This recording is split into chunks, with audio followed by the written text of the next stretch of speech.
자, 분위기 바꿔볼게요. 병원에서 낳은 아이가 바뀌었다는 사건은 종종 접합니다만 아이를 낳은 산모가 사라져요. 전혜연 평론가님. 예, 지난 1일 대구의 한 대학병원에서 정말 깜짝 놀랄 일이 발생을 했습니다.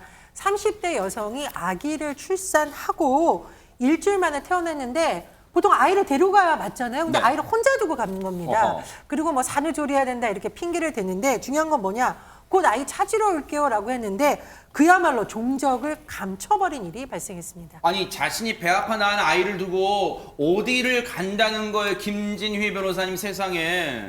그래서 이후에 이제 산모가 이제 떠난 다음에 누군가가 돌아왔습니다. 근데 이번에는 산모가 아니라 전혀 다른 30대 여성이었고요. 어머. 이 30대 여성이 자기가 이제 아이 엄마다라고 하면서 아이를 데려가려고 했다는 겁니다.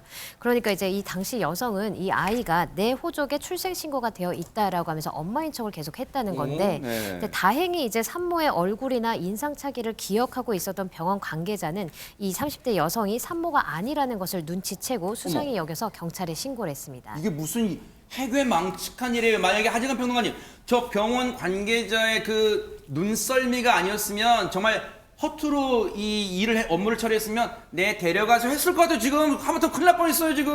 요즘 병원에 뭐 환자들도 많을 텐데 어떻게 또 사람 얼굴을 정확히 알아봤습니다. 네. 그런데 지금 아이를 데려가겠다고 나선 이 여성이 그 아기의 법적인 어머니가 맞았습니다. 어머. 이게 어떻게 된 거냐면 네. 실제로 아기를 낳은 산모 있잖아요. 네. 그 산모가 애초에 이 아기를 데려가겠다고 나온 여성의 이름으로 그 여성의 이름과 주민등록번호를 대서 그 남의 이름으로 진료를 받았던 거예요. 어머. 입원도 그렇게 하고 네. 그다음에 심지어 그 아기의 출생신고도 그 나중에 나온 그 여성의 이름으로 출생신고를 했던 거예요. 어머. 그리고 나서 진짜 산모는 사라졌던 거죠.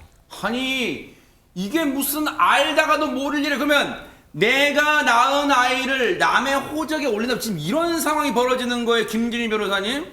네, 그렇기 때문에 경찰에서는 수사에 나섰습니다. 그래서 달아난 산모를 추적을 해서 결국에는 이 지금 달아난 산모의 인적사항까지 확보를 한 상태입니다. 지금 쉽게 말하면 이게 지금 대리 출산 지금 그런 사건이잖아요, 지금. 네네, 그런 의혹을 지금 받고 있고요. 그래서 네. 이제 조사를 통해서 지금 이 달아난 산모하고 그다음에 그 엄마인 척하는 30대 여성 조사를 해서 도대체 어떤 경위로 이런 일이 벌어졌는지 그리고 또 아이를 이제 금전을 주고받으면서 혹시라도 영아 매매를 한 것은 아닌지 하는 부분까지 지금 조사를 할 예정입니다. 그래서 만약에 조사가 된다라고 하면 이제 영아 매매죄도 이제 산모도 그렇고 네. 30대 여성도 그렇고 다 성립을 할 수 있고요. 그 외에도 이제 산모 같은 경우에는 영아 유기죄가 성립을 하고 그다음에 이 30대 여성 같은 경우에는 공문서 위조죄 등으로 처벌될 수도 있습니다. 하하.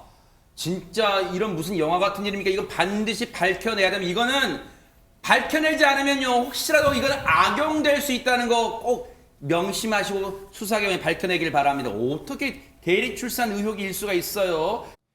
보고 계십니까? 대박 사건. 네, 안녕하십니까? 김명준입니다. 여러분과 함께하는 뉴스파이터.